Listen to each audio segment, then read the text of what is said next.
Six Flags Magic Mountain has been a destination for 50 years now, rocking the coaster world right away with the world's first modern looping coaster, Revolution, followed up by the world's largest coaster, Colossus.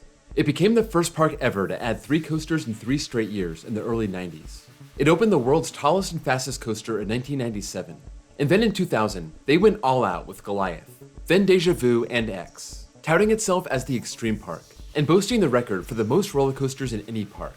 It may have looked like a party on the surface, but this set off a chain reaction, and that nearly led to the park's demise just a few years later. How is this possible? Let's wind our clocks back to 2006 and take a deep dive into how Magic Mountain got into trouble and escaped the chopping block.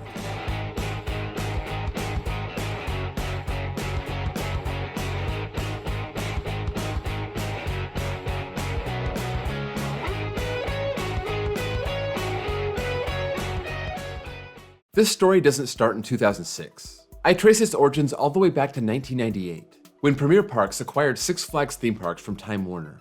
To say they were aggressive is a massive understatement. They immediately put the Six Flags name on all their existing parks, and then they purchased parks in Europe, Mexico, and Canada, and started flooding their parks with coasters. More than 20 new coasters were brought into the chain in 1999, and then they did the same thing in 2000.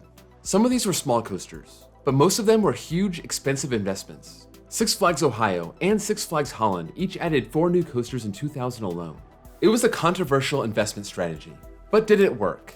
In a word, no.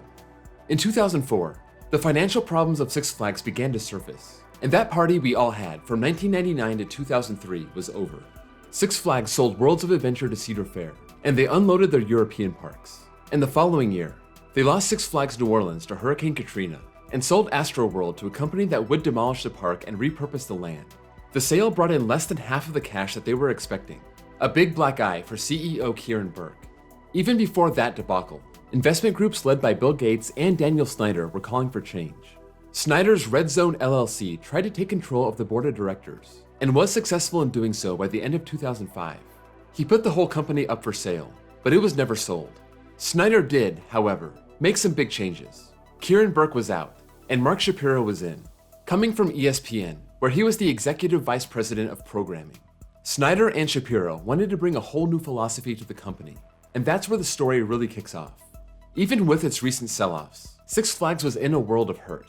It was still $2.1 billion in debt, and saw its attendance drop 13% from 2005 to 2006. Its stock was all the way down to around $6 per share, a long way from where it was 5 years prior, selling for more than $23 per share. And it wasn't helped by Shapiro's harsh comments on the state of the company during a call with investors.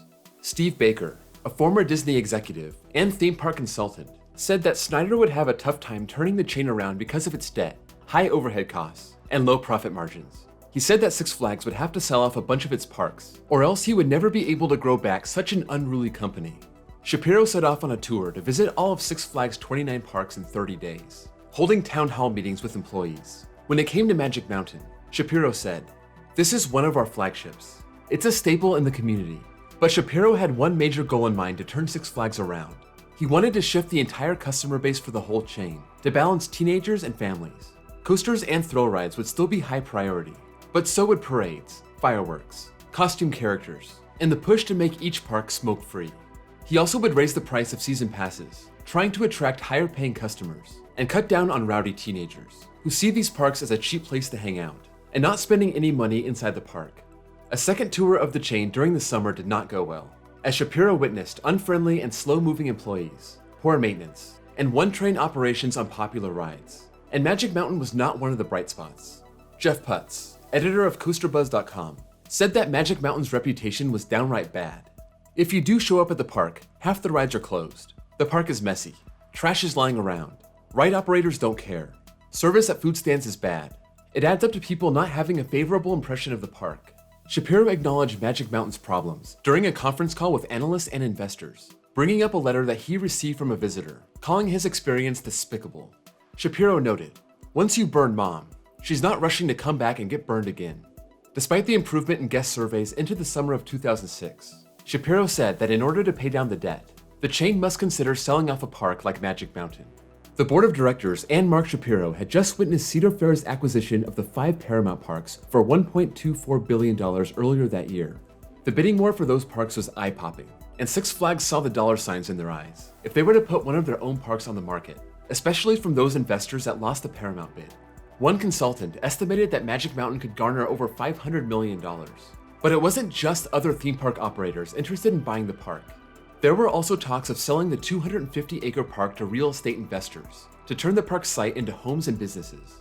This was a move so radical that it would seem to be unrealistic. But Six Flags did the same thing to Astroworld less than 1 year prior. So Southern Californians and coaster enthusiasts alike were starting to get nervous. Shapiro said that they absolutely would not walk away from Magic Mountain unless the offer was too good to turn down. But with real estate prices spiking in 2005 and 2006, the possibility of that offer was not far-fetched. The fear was that other theme park operators could never match the offer of a motivated real estate developer who could offer up to $1 million per acre.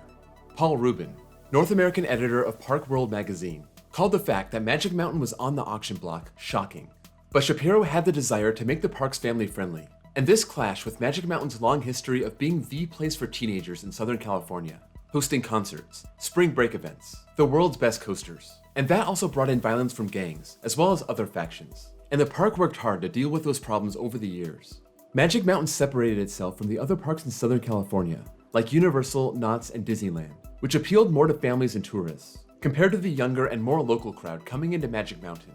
Shapiro recognized this too, looking at the 17 coasters drawing in unruly teens, driving families away from the park. Teens that drive our security problems, who loiter in the park, hate my no smoking policy, and don't spend money. He also acknowledged that Southern California was already crowded with family attractions, so transforming Magic Mountain into a family-friendly park and trying to infringe on Disneyland's clientele wouldn't be a great option. It was looking more and more likely that Magic Mountain had no place in the chain's new vision. Magic Mountain was built to be a magnet for people to move to North LA County in the early 1970s, and locals found it ironic that the park may be victimized by the housing boom that it helped spawn. The area was in the midst of building new tracks that would add 350,000 people to the area between 2006 and 2021, and this was prime land for more development. But the park was seen as a hub of economic activity, drawing in 2.5 million people a year, and was the region's top employer with 4,000 workers. LA economist Joel Kotkin said, "Most amusement parks rose in the outskirts of town to take advantage of low land costs. But as development pushes out and property values rise, the economics of land-eating theme parks have become harder to justify. Maybe the area where they built it was a great place to put a theme park at one time, but the fringe of suburbia is not so fringy anymore." A group of park fans launched the website, SaveMagicMountain.com, to bring awareness to the danger the park was in, as well as post stories and memories they have of the park, and get contact information of Six Flags officials to try to persuade them to save the park. The site's founder, Charles Barris, said, "We can't lose the park. We'll keep this going as long as we need to, until we have a definite answer to what's going to happen." Later in the summer, Shapiro indicated that he wanted to sell several properties in one package deal to one buyer. This would include Darien Lake near Buffalo, Elitch Gardens in Denver, Wild Waves near Seattle, and water parks in Houston and Concord, California. This reduced the threat of Magic Mountain shutting down, since the buyer would likely be another theme park operator, unless a very ambitious real estate developer wanted to build on top of all of these parks. Selling the parks as a package would ensure the smaller and less profitable parks would have to be part of the deal if the buyer wanted to get their hands on Magic Mountain. Shapiro confirmed that inquiries and bids did come in to close down Magic Mountain and operate it as a real estate venture, but none of the offers were good enough to outweigh its value as a theme park. This may have been due to the overhead costs of repurposing the land, including removal of all the park's rides and equipment, grading the land, permitting the land, and losing any acreage that isn't buildable. Some experts thought that no developer would pay more than $175 million for the land, and that wasn't acceptable for Shapiro. He wasn't sure if it was going to be Six Flags or another company running the park into 2007 and beyond, but all indications pointed to the park staying open. All bids from non-theme park operators were being dismissed by December of 2006. At this point, housing development started to slow down, and developers were already walking away from non-refundable deposits on other sites, so they were no longer eager to pay top dollar for new land. The park suffered ever since news of the possible sale dropped in June, and despite the brand new B&M flying coaster Tatsu opening, there was a 25% drop in attendance in the second half of 2006. Shapiro blamed it on the uncertainty of the park's future, but he was trying to prop the park back up by the end of the year. The park was still a big moneymaker for the chain, despite not fitting in with Shapiro's goals, and they tried to lure in families by offering a free children's season pass for every adult season pass sold. Six Flags received several bids on their package of parks, looking for at least $800 million, but they were hard-pressed to get an offer for more than $650 million. One of the bidders, Hershen Family Entertainment, who operates major American parks like Dollywood and Silver Dollar City, made an offer on the package, but that offer did not include Magic Mountain. Six Flags' grand plans of clearing $800 million were scrapped by the start of 2007, when they made a deal with Park 7F Operations Corporation out of Jacksonville, Florida, worth just $312 million. This included all the parks from the original package, plus Frontier City in Oklahoma, but minus Magic Mountain. Six Flags spokeswoman Wendy Goldberg said, "It became abundantly clear that this is going to be a great season. This is not the time to sell Magic Mountain." Larry Menken of the Santa Clarita Chamber of Commerce said, "This is good news for the companies who are tied to the hospitality and tourism industry, and for the many vendors who supply them with everything from soft drinks to uniforms to towels. It was the right thing to do." Park 7F confirmed their new acquisitions would continue on as theme parks. Six Flags would reacquire the rights to operate 5 of these 7 parks 11 years later in 2018, with the exception of Wild Waves and Elitch Gardens, which are operated by, and I really didn't mean to bring this full circle, Premier Parks. Not the same company that bought out Six Flags in 1998 and started this chain of events, but the one established in 2009, and founded in part by ousted Six Flags CEO Mark Shapiro's predecessor, Kieran Burke. Mark Shapiro's family-friendly vision was implemented into Magic Mountain, as the park saw more characters introduced, including Stiltwalkers and Justice League characters, and converted some of its food areas into name brands, like Johnny Rockets, Papa John's, and Cold Stone. Guest satisfaction surveys rose to their highest level in 5 years. The next spring, Thomastown was introduced as a brand new kids area to complement Bugs Bunny World. Jay Thomas was hired as the park's new president and echoed Shapiro's mission to attract families. Six Flags saw profits rise 35% by the first quarter of 2008.